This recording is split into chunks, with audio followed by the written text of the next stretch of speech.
In our trailer coverage of The Last of Us, my reaction has been lukewarm at best, sort of lacked the words to sort of describe, though I tried. Well, you kind of have to lower the bar a little bit when you talk about video game to film adaptions because the track record. So Yeah. it's reasonable to have some hesitancy when you go into some of these. Right. You ever kill one? Yeah. Is it hard? Knowing they were people once?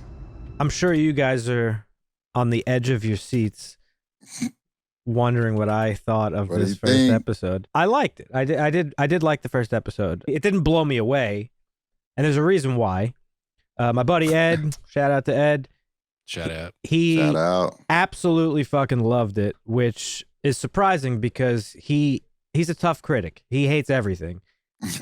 Not hates. That's not fair to say. He's very critical of a lot of the more recent Marvel things, and as a big fan of comics. But he was a huge fan, so he was like kind of like texting me while he was watching it, like flipping out, like this shit is so fucking good. I love this. That wasn't my reaction. I was a little bit more just like, okay, this This is is acceptable. This is a good acceptable. adaptation. No, it's more than acceptable. I mean, it's what you would Okay. want in an adaptation of something that you like. Yeah, it was good. It accurately portrayed the game almost shot for shot. I know you Yeah. haven't played the game, Marvin. I haven't, but I watched a little bit of a Let's Play on YouTube Okay. up to the scene where his daughter gets shot Where and Sarah, killed. Spoilers. So yeah, I gotta say this is a lot better than watching someone else do a Let's Play for sure. So yeah, I mean, I thought that shit was very impressive. They did, especially that whole like first act of the show, of the episode, leading up to Sarah's death. Build up. Yeah. They did that extremely well. Like I said, there's a lot of moments that are shot for shot from the game. Them driving through the sort of town. rural area to get to the city area. Like a lot of that stuff was shot for shot. Even Sarah's t-shirt she's wearing in the show is exactly the same as the one in the game. And there was a little bit of stuff sort of added in. In the game, she gets Joel his watch fixed for his birthday. In the show, in this episode, they show like how she did it. Because in the game, you don't have any context for that. There was a little bit of added stuff with the neighbors, which I thought was really good in the episode. I really liked that. Especially that creepy moment where you see that the old lady out of her, focus. like, fucking freaking old out. ladies in the out of focus shit. There's always some weird shit going on with people out of focus in horror movies. Yeah. Other than that, they didn't really add much. They did most of the stuff exactly as it was in the game. They did rush a little bit of the plot to get to the meeting of Ellie. Oh, okay. Yeah. No, not the time skip. When they do jump, and then it's like Joel 20 years later, and like he's a runner he's like he runs drugs and exchange. He's just a guy doing what he has to do to get by in the world that they live in.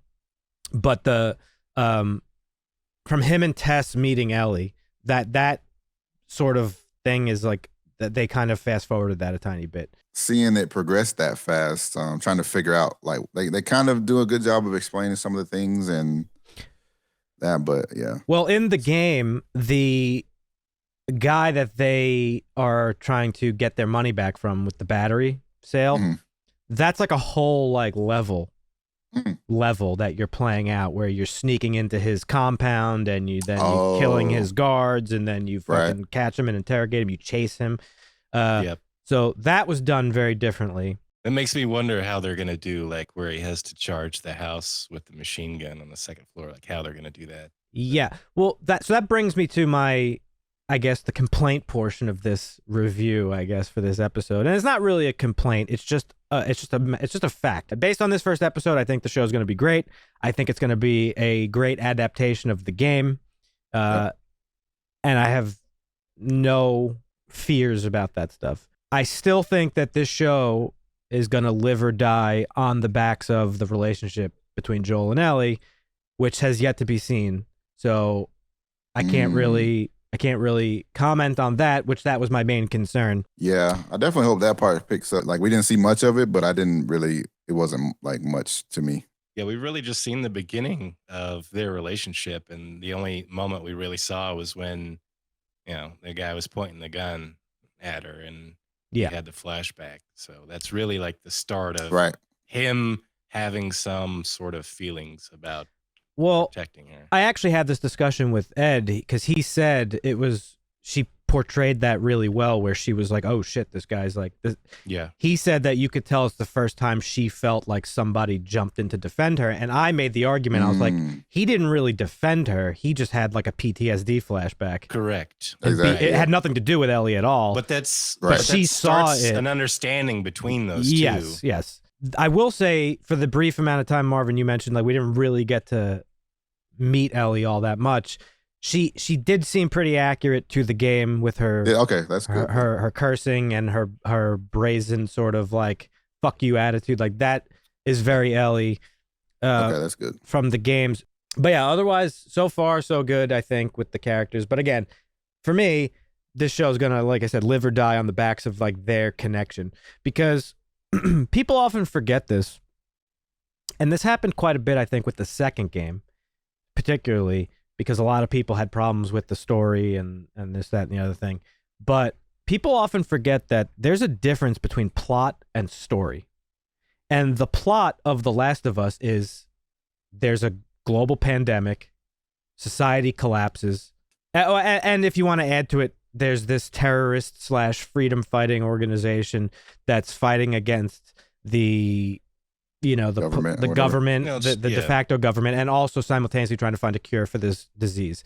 That's the plot of The Last of Us. The story is about two people who suffered a particular trauma. One was born in the aftermath of this societal collapse, and one is from before, and their meeting and how them meeting each other helps each other heal. That's the story. For me, the reason I wasn't blown away by the episode, like I said, I enjoyed it. It was good. I wasn't blown away because it's everything I know. Like, I know the story. I know where it's going. I know how it ends. I know all the beats and stuff like that it takes. So for an accurate portrayal of that, I'm very happy, but it's hard for me to be like, oh shit, like, holy fuck, like I was when I played the game the first time. You know what I mean? Because I already know it. And I guess that's just something that happens all the time. And we've made the comparison to comic books a lot before. You know, it's a little bit different in comic books because in a comic book or a regular novel, like you're reading it, let's say in a novel, and you're imagining it in your head, and then you see it come to life. It's much different. A comic book, you're seeing it drawn out on a page in static images, and then you see it come to life, like in Civil War, where that scene where Cap's shield is reflecting Tony's laser beam. Yeah. That's an iconic scene in the comic books, but to see it in motion in real life on a screen is vastly different. A lot of this whole story, we've seen it in full motion, just digital. You know what I mean? So, I think that's why I wasn't like really blown away. Now, Ed made a really good point to me, because I also made the point. I was like, playing a video game is very different than reading a book or a comic book or anything like that. I'm like, you're physically playing the character. So as a player, we become Joel in The Last of Us. You're more immersed. Yes, we become Joel. So it becomes our duty and desire to protect Ellie the way it becomes Joel's. When Joel becomes attached to Ellie, we become attached to Ellie. So it's like a whole nother level of immersion. So I was kind of saying that, and then he's like, yeah, but he's like, it's kind of nice now to sit back and watch it as a spectator and not a player. So I get that. I get that. Yeah, it's basically a no frills adaptation. I mean, and there are some frills because the game devs, they've already said like there's some story and some cutscenes that didn't make it into the game that were able to weave into the story, but they're not taking it really any further than the game. So for people that didn't play the game or people who enjoyed it and want to see a live action, it's entertaining enough to be enjoyable for people that really love the story and take the game to heart. And then for everybody else, it's probably an amazing show. It is, yeah. Like I said, it's way better than watching like a Let's Play. Oh, like I'm this is a much better alternative than that. Now, the other thing I will say, so another thing Ed said, thank you for the content, Ed. he said that this show Shout out. He said this show was made for the fans. While I don't 100% agree, okay, and maybe this is a little bit of semantics here in a sense, but I think this show is primarily made for people who haven't played the games, but it's keeping the players in mind respectfully. Yes, I agree with that. I think the number one objective is to, hey, people who haven't played our game, here's The Last of Us. Don't worry, players, we're going to be faithful to the thing you love. I think that is where this show kind of falls into. Fan service is great, and I talk about it a lot. I love fan service when it's done properly, but what this show is doing is not fan service. It's just a faithful adaptation. You know what I mean? Zack Snyder's Watchmen isn't fan service. It's a faithful adaptation of the comic book. Yeah. Right. So True. in that sense, I think the show delivers. I've heard from several sources that people who haven't played the game were emotional at Sarah's death. My friend George said his wife cried when Sarah died. I was going to ask you, Marvin, how did C take that? Because you said you watched it with your fiance. It was pretty sad, but we didn't cry or anything. I think we actually got pretty sad too. Like I forgot the dog, something with the dog. Oh, the dog like just ran away. Yeah. Yeah. I Wow. But you had, Dog, but, yeah. but it hit its emotional beat, right? Yeah, oh yeah, for sure. Because that's a big moment. Yeah, like when Like, when he's trying to pick her up, she's like simultaneously trying to push him away, but also like grab onto him for comfort. It's like, oh my God, this shit is. Yeah. So point being, like, the show is doing the things that it needs to do, and Yeah. so, another argument I was saying to Ed, I was like, because he said he cried during that scene, and I said, yeah, I got a little choked up too. But Yeah. I didn't get choked up because what I was seeing on the screen. I got choked up because of what I know from the game. All right. Yeah. Now, I don't would know. say it's a combination of both. Like- you really think it wasn't anything? Wasn't the acting at all? It Well, was just because of your knowledge? I'm not saying that the scene was bad. I thought it was acted well. I thought it was done well. The emotional response for me was because of my prior knowledge of playing the game, because that's a big moment. That's arguably the biggest moment in the game. That's Right. like the driving force for Joel's character throughout the entire game. Yeah. Until the moment, I don't want to spoil it, but Don't spoil it. I'm not. So let's just say that's the driving force for Joel's character throughout the game. Yeah, I mean, you even see it like how it hardened him even in the first episode. Absolutely, like, yeah. with the little kid, which was like blew my mind. By the way, I didn't realize it until afterwards that his thing scanned and it was red because he was infected. She was telling him all these things like it's gonna be okay. You're gonna get all these toys and all this, Yeah, and then no. he's just dead. You're getting And incinerated. Joel's like, "Oh, I'll throw this kid. I've been through a lot. I could It's not that just throw this kid in the fire. It doesn't matter." it's not even that he's been through a lot. It's that he's just emotionally. hardened. Yeah, he's just Yeah. emotionally cold. Like he's just cold now. Like that's it. That's who he's Yeah. just. That's it. Understandably. Yeah, for sure, Yeah. 100%. So I actually compared this to the scene at the end of The Witcher season 1 when Ciri finally sees Geralt in the forest and she runs towards him. Like, I got really emotional when I first watched that, but it wasn't because of the scene. It was because of how impactful of a moment I know that is because of the books in the game. You know what I Right. mean? I know the scene worked for people who haven't played the games as well, because I've heard from multiple people like, oh yeah, like I got choked up around that. I never played the game. So the show's Right. doing what it has to do. I told my aunt to watch it because, I've spoke about that before. We like similar things. I'm always recommending shit to her. So she's going to watch it. I think she's going to love Nice. it. With me, we can just keep our histories to ourselves. You don't tell anyone about your condition. We're trying to keep you alive. You're not immune from being ripped apart. One of the other things I wanted to talk about, I mentioned that they, did a little bit of extra. One of those things was the intro with the two epidemiologists talking and that whatever television show they were on, that interview. And Right. one of the epidemiologists was saying how, like, yeah, of course there's like a potential for a global pandemic in the future. Am I worried about it? Absolutely not. Well, one of the guys was like, yeah, I think it could potentially happen. The other guy was like, nah, I'm not worried about like a typical pandemic. Virus or bacteria. Yeah, I'm worried about fungus. I'm worried about fungi, bro. That's the shit you got to be scared of. And he's talking about your LSD. Yeah. Yeah, that was funny. And I liked how that was Big Head from fucking Silicon Valley. Yeah. Love him, the host. But they were talking about all these. He was talking about all these different fungi and how, particularly, the cordyceps fungus, which is real in real life, which is part of the brilliance of The Last of Us. It infects. It's a parasite, and it infects an ant, and it infects its brain, and the ant basically becomes a zombie slave to the will of the cordyceps. And in ants, it has it crawl up to the top of like blades of grass, and I don't remember the reason why, but that's more or less what it does. And it keeps its host alive. So it literally is a zombie. Zombies exist, everybody. They're ants. They're ants. Infected by these cordyceps. So the game poses the question, well, what if these fungi evolve to infect humans? And that's the same thing in the show.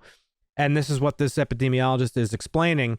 And there's the question of like, well, fungi require their host to be of a certain body temperature. Human body temperature's too high. Too high. And then he says, well, what if the earth warms and the fungi, based off of survival of the fittest, adapts and evolves to thrive in a warmer environment? Well, then all of a sudden we have a fucking problem on our hands. For sure. It's exposition is what it is. It's for the audience to be like, hey, this is the world you're getting thrown into. This is what's happening. It's not your typical zombie outbreak. It's based on reality. And we put a little flair on it. I wasn't a huge fan of this bit of exposition. In the game opens to like this series of like news events and articles, and it's like it's just like an intro video of like you hear news reports of like violence spreading throughout the world, and like it's unexplained violence and this, that, and the other thing. I think I would have preferred something a little bit more like that. I didn't hate the way they did it in the show, but I was kind of like, it was good. I thought it was a good explanation. It's kind of like some foresight, I guess, because it happened. It eventually did happen, basically, right? Well, I think that's why I didn't like it. I think it felt a little bit too on the nose with COVID. Oh, yeah. Because with COVID, like, we all knew, like all the right people knew that, like, eventually a pandemic would happen. And, like, we had certain groups that were preparing for that. And a certain somebody defunded and disbanded the group. But like, we've always known, and there will be another one in real life too. Like, we know what's going to happen. It's just bound to happen. It's just a matter of whether or not you're prepared for it. And that was kind of the message of the show. I just preferred in the game where it was like, oh, fuck, this crazy random thing happened. That's scary as fuck. I think it's a little bit more scary. Yeah. Again, the unknowing factor, right? Yeah, because in the game they actually explain it later, right? Like what this fungi is, whereas we got the explanation at the beginning of the show, or how does it work in the game? Well, that brings me to my one concern actually about the show so far. We talked about it, I think, when we discussed the trailer the last time. Oh, he didn't get me this time. I was prepared. There was a light on. Yeah, but one of the show, I think the showrunner or one of the writers said that they changed the way the virus is transmitted in the game. Yes. It's actually a game mechanic. It's spores, right? Spores, right? And those areas are like, it's very like foggy and the lighting's fucked and it's hard to see, and it just kind of makes the game a little bit more. It changes. Kind of like a radiation zone type of mechanic, right? It like just breaks up the mundane nature of the game and and the environment, whatever. So you have to put a mask on when you're in those zones. The showrunner said that they're changing that because it doesn't really make sense. Because in real life, spores are fucking less than microscopic. Yeah. They're all over the place. Everybody would be infected in like a matter of fucking seconds. So he said they came up with a new way of infection. Now, I don't think the show explored that explanation yet, but it did raise some questions because the grandma in the wheelchair, they say patient zero, or well, not patient zero, but at least for this town. Well, Joel's brother tells Sarah that they think it started in the city, and that's how the grandma got it, because they take her to the city to the doctor, and then she gets scared because she was just in the city with the watch, and she's like, how long do you have to be in the city? Yeah. So they don't really explain how it's passed from person to person, but there was a lot of biting going on, and when the grandma was in the kitchen eating the dude's wife, you saw the fucking little spore things out of her mouth. Mm-hmm. I hope that's not the explanation for how it's passed, because at that point it's just zombies. It basically, that's what it looks like. Like, it's just a different type of zombie at that point. It's just they're still biting. The tendrils come out of their mouth and go into the So it's basically just. So, but my question is, how does the grandma get bitten? Yeah. And just go home and everything's fine. Right. So, like, what happens? I hope that's not the explanation. I'll be very disappointed if that's the explanation, personally, because that's just zombies. There's nothing creative about it. I think the spores are definitely more interesting, but like I said, I don't know. Like, biting is always the de facto explanation. Zombies, vampires, fucking who else? What else? I guess that's the only two, but I don't want it to be that. We will never have friends because there are no friends to be had. Just because life stopped for you doesn't mean it has to stop for me.